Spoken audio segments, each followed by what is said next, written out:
It sounds strange that the world in which we live today, we are poorer to our ancestors. Our ancestors were living in a world in which there were many species of trees, plants, birds and animals. But as our civilization advances, these species are disappearing. And even today, in big cities, we are poorer, but people living in far-off areas, in the forests, the Adivasis, the tribals, they are better off in this respect. There are many species around them, but when you come to big cities, you see around you human beings everywhere. But in these forest areas, we can find tigers, bears, birds, animals, so many other species. So, we should think over it, why we are poorer today, and what will be its result in the end. Human life will become more miserable. People will start fighting among themselves. When there are many species, they find themselves in a better situation. And the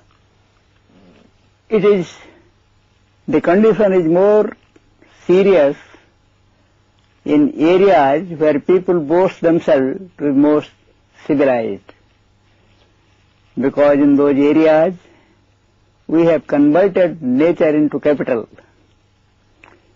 Nature is not seen there. The trees have disappeared, wild animals are not there, the rivers have been killed for building dams, and mountains have been de-shaped to make big cities. So, we have to think whether we are going forward or we are going back. As far as our definition of development is concerned, we define development as stage in which we get more and more amenities, and but as a matter of fact, that is only we create an artificial world around us. That is our civilization. And when there is artificial world around us, the natural world disappears. And as we go forward, a time may come when people will have to go far, far away to see the natural world. Already, the rivers have been transformed into artificial channels. The forests see the pitiable condition today. Previously, we were living in the midst of the forest, but today we have made small wildlife sanctuaries where there are few trees and we bring wild animals there. So this conversion of natural world into artificial world is not the real civilization. This is barbarianism in a way. We are barbarian. The modern man is a barbarian who is destroying everything for his own selfish ends. And it is not limited only to this earth. We are going in search of new things which may satisfy our greed in moon and other planets. We are not going in moon in order to give some new thing to them, but we are going there to take something from there, from moon. So this situation, if it continues, the condition will be very horrified condition. So what to do for this? Should we continue this, or we should rethink about development and our system of living? As I told you, development has been identified with affluence, more things, more materials for our consumption. So redefinition of development is the need of the hour, and in that development we will have to think how to make our planet richer and how to end this poverty, the poverty of biodiversity. How can we have more birds and animals, more plants, and our rivers and mountains are returned to their original shape? For this purpose, we will have to change our concept of development. We will have to rethink about development, and that rethinking should start from that development is a stage in which not only human beings but other beings also enjoy the fruits of Mother Earth. They are the children of this Mother. So this is possible only if we, the human beings, because we have been the destroyers. The other beings, they do not destroy the beauty of Mother Earth. They never, though they lived on the beauty, on the bounties of nature, but they never destroyed it. Even if you go today in the far off regions where human beings have not reached, there you will find trees are there, rivers are there, mountains are there. So the conclusion is that other beings which are living there, they have been using nature, they have been living upon the gifts of nature like a child. Child feeds on the breast of the mother, but child will never think that I may eat up the mother in order to become fat. And in that situation, both mother and the child, they both enjoy, they both are happy. Mother is happy when she feeds the child on her breast. That is the most glorious moment of her life. She doesn't think that the child is getting something out of me, but she is happy and the child is also happy. This mother-child relationship was maintained by human beings since time immemorial, and it is why that wherever the child is living in the limits, there the health of mother is well. But where child has crossed the limits and has become greedy, taking more and more, the health of mother deteriorates. The mother, even at the cost of her health, she will feed the child. During Bengal famine in 1942, we had seen mother is dead, but the child is on her breast. That means till the last moment she was feeding the child.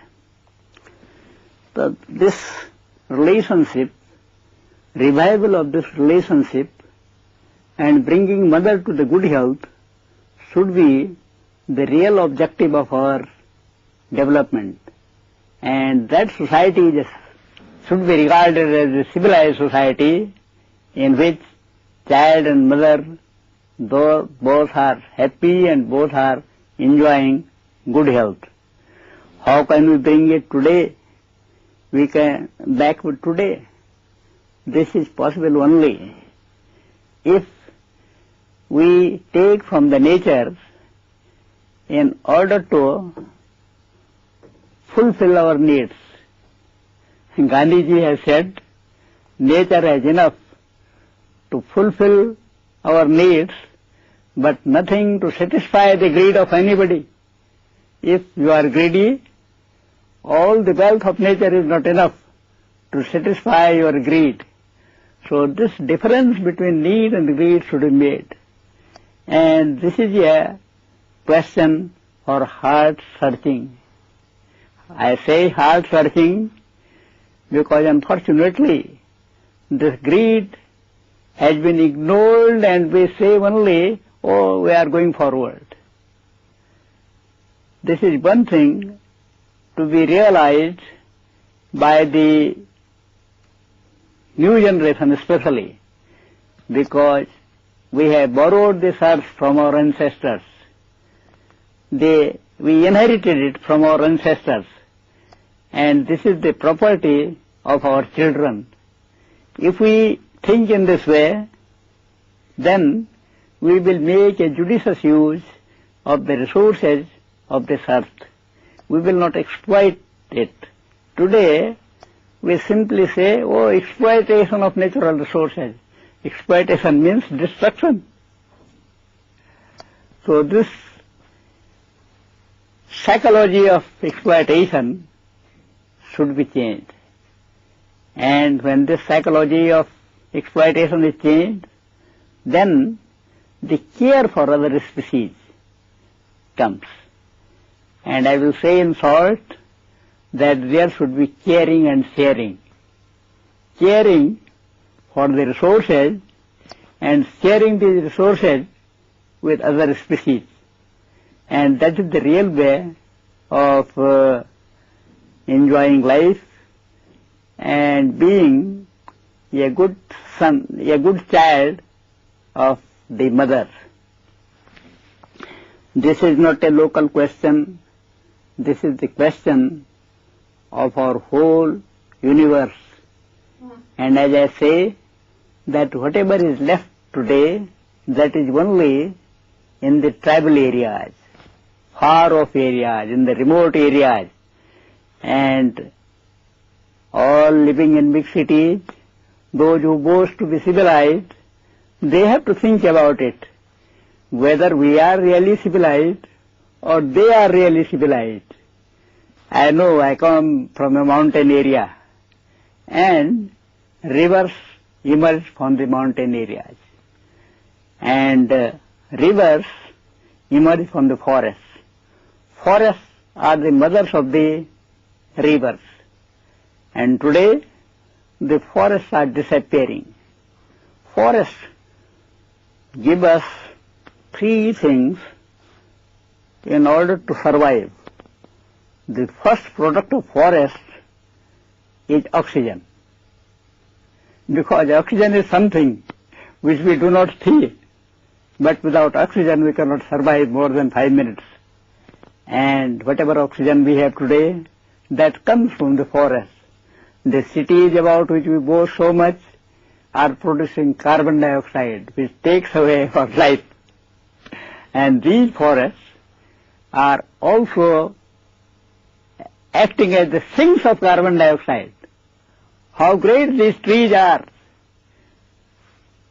taking all the poison of our civilization and converting it into life-giving oxygen. Then, as I have told you, forests are the mothers of the rivers. The rivers emerge from dense forests. Forests attract the clouds and bring rain. And when rain falls, they bear the raindrops, trees bear the raindrops on their leaves. If these raindrops would fall on the naked earth, it would scratch the earth and bring erosion. But see how gentle the trees are, that they bear the stroke of the raindrops upon themselves, and then these raindrops flow slowly and slowly on the earth, and the root system of the trees absorbs this like a sponge. And this sponge serves as the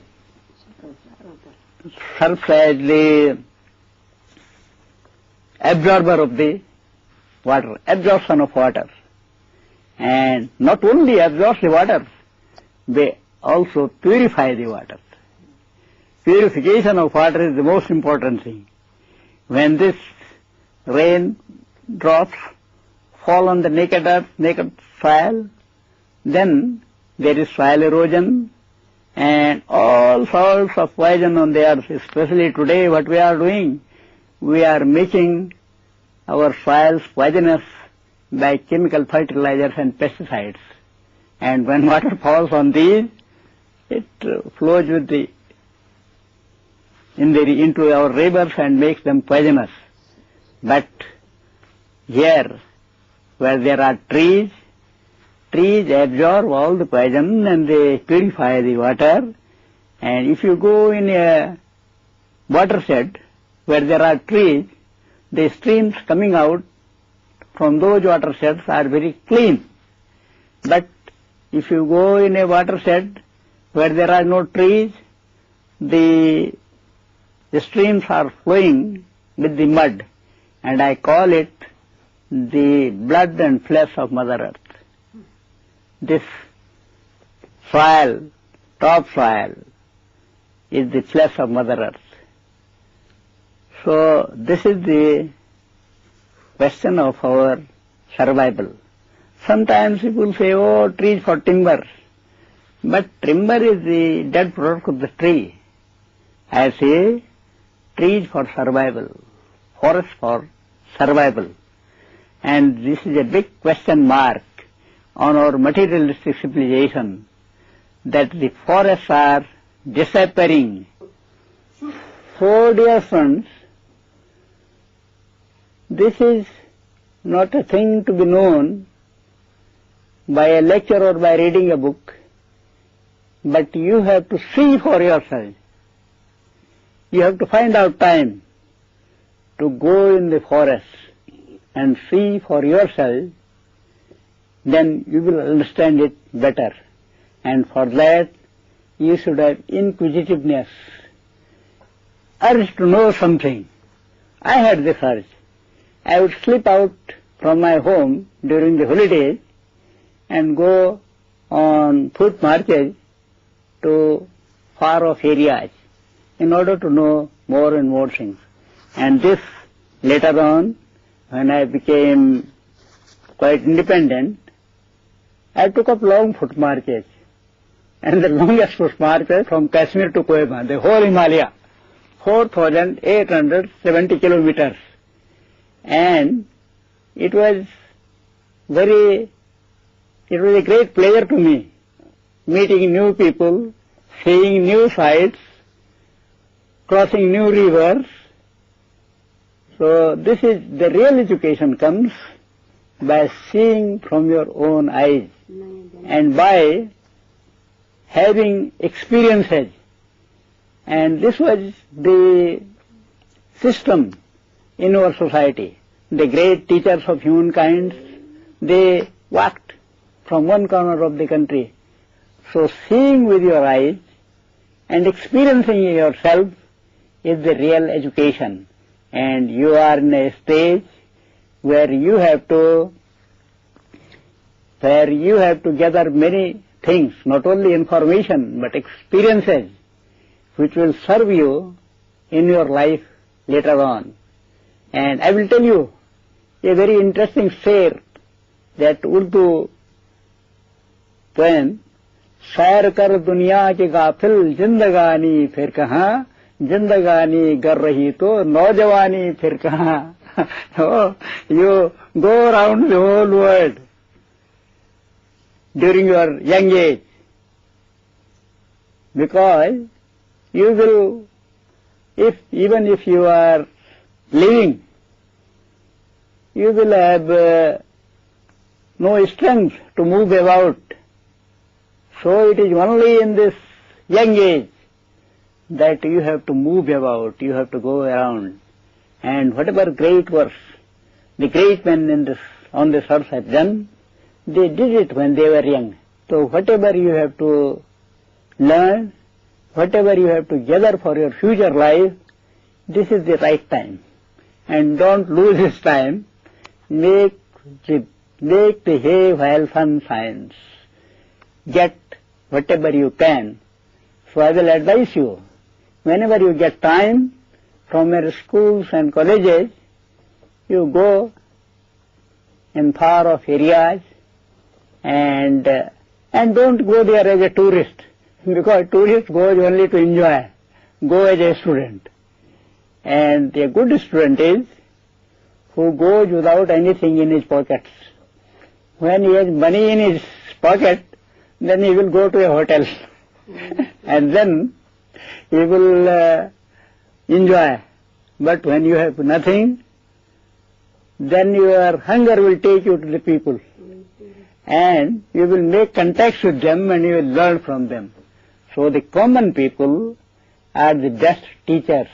Nature and common people are the best teachers from whom you can get a lesson for the practical life.